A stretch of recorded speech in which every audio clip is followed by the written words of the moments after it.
le pire emploi que j'ai eu en été en tant qu'étudiant universitaire. Je me souviens encore très clairement de l'été où j'ai accepté ce qui est devenu le pire emploi que j'ai jamais eu de toute ma vie. À cette époque, j'étais étudiant à l'université. J'avais absolument besoin d'argent pour payer une partie de mes études, mon loyer et toutes les dépenses quotidiennes qui semblaient augmenter chaque mois. Alors lorsque j'ai vu une offre d'emploi qui promettait un salaire correct et des horaires à temps plein pendant toute la saison estivale, je n'ai presque pas réfléchi avant d'envoyer ma candidature. Quelques jours plus tard, j'ai reçu un appel me proposant un poste dans un grand entrepôt situé à la périphérie de la ville. Même si le travail ne me faisait pas particulièrement rêver, j'étais heureux d'avoir trouvé quelque chose aussi rapidement, car plusieurs de mes amis cherchaient encore un emploi sans succès. Le premier jour, je suis arrivé très tôt le matin, avec une certaine motivation, convaincu que cet été me permettrait non seulement de gagner de l'argent, mais aussi d'acquérir une expérience professionnelle utile pour l'avenir. Cependant, cette impression positive a commencé à disparaître dès les premières heures. L'entrepôt était immense, bruyant et étouffant. Malgré les grandes portes ouvertes, la chaleur semblait rester prisonnière à l'intérieur du bâtiment. Mon travail consistait à déplacer des centaines de cartons d'un endroit à un autre, à scanner des produits et à préparer des commandes destinées à être envoyées partout dans le pays. Sur le papier, la tâche paraissait simple, mais la réalité était beaucoup plus difficile que ce que j'avais imaginé. Chaque matin, je devais me réveiller à 5 heures pour prendre plusieurs autobus avant d'arriver au travail. Lorsque je commençais mon quart à 7 heures, j'étais déjà fatigué avant même d'avoir soulevé le premier carton.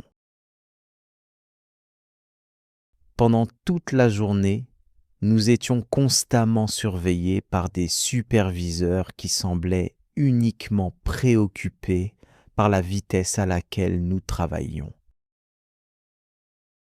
Peu importait si nous étions épuisés ou si nous avions besoin de quelques minutes supplémentaires pour récupérer. Ils trouvaient toujours une raison de nous demander d'aller plus vite. À plusieurs reprises, j'ai eu l'impression que nous étions traités comme des machines plutôt que comme des êtres humains. La chaleur représentait probablement la partie la plus difficile de ce travail. Certains jours, la température à l'intérieur de l'entrepôt devenait tellement élevée que mes vêtements étaient complètement trempés de sueur après seulement 1 heure de travail. Je buvais constamment de l'eau, mais cela ne semblait jamais suffisant. Plusieurs employés se plaignaient de maux de tête, de fatigue ou de douleurs musculaires, mais personne n'osait vraiment protester, parce que beaucoup dépendaient de ce salaire pour faire vivre leur famille ou payer leurs études, exactement comme moi. Au fil des semaines, les problèmes ont commencé à s'accumuler. Les horaires changeaient sans arrêt et il arrivait souvent que l'on nous demande de rester plusieurs heures supplémentaires à la dernière minute. Je me souviens d'un vendredi où je pensais terminer à 16 heures afin de rejoindre des amis pour une sortie prévue depuis longtemps. Mais quelques minutes avant la fin de mon quart, un superviseur nous a annoncé que nous devions rester jusqu'à 21 heures pour terminer une commande urgente. Personne n'avait réellement le choix.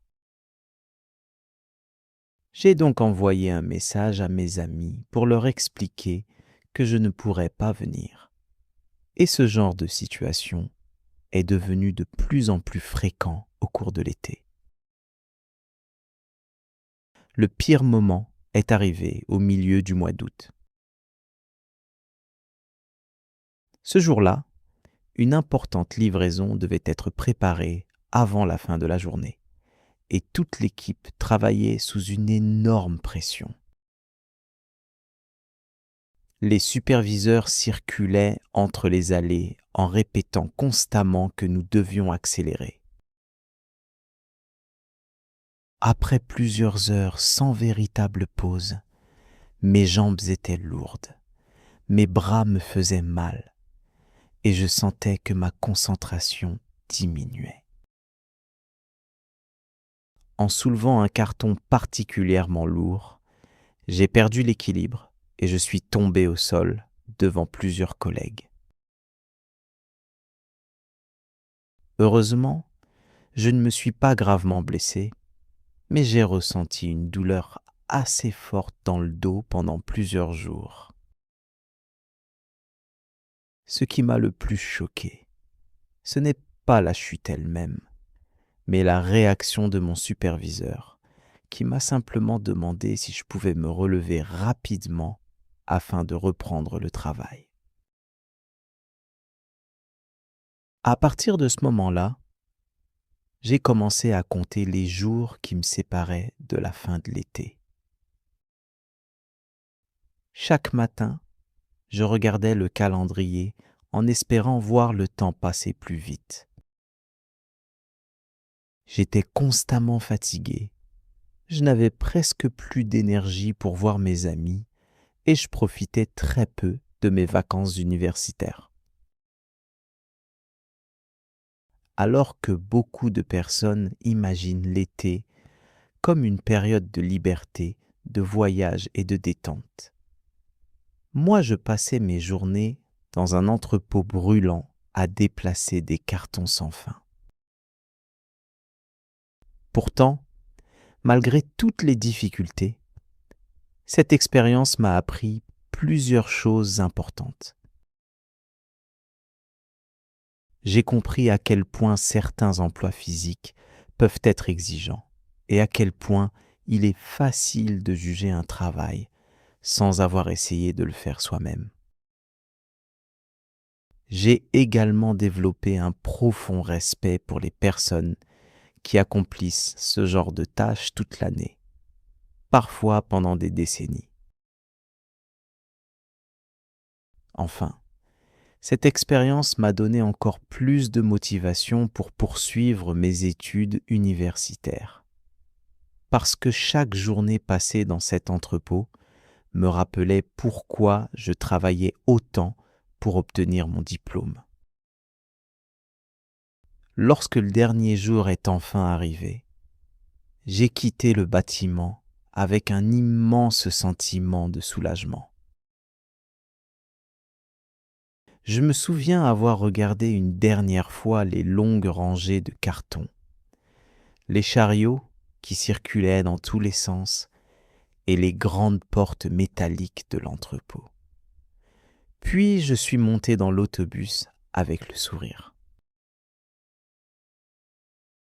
Bien sûr, j'étais heureux d'avoir gagné de l'argent pendant l'été, mais j'étais encore plus heureux de savoir que je n'aurais plus jamais à retourner travailler dans cet endroit. Aujourd'hui encore, plusieurs années plus tard, lorsque quelqu'un me demande quel a été le pire emploi que j'ai eu en tant qu'étudiant universitaire, je pense immédiatement à cet été interminable passé dans cet entrepôt. Un été qui m'a épuisé physiquement, mais qui m'a aussi appris des leçons que je n'ai jamais oubliées.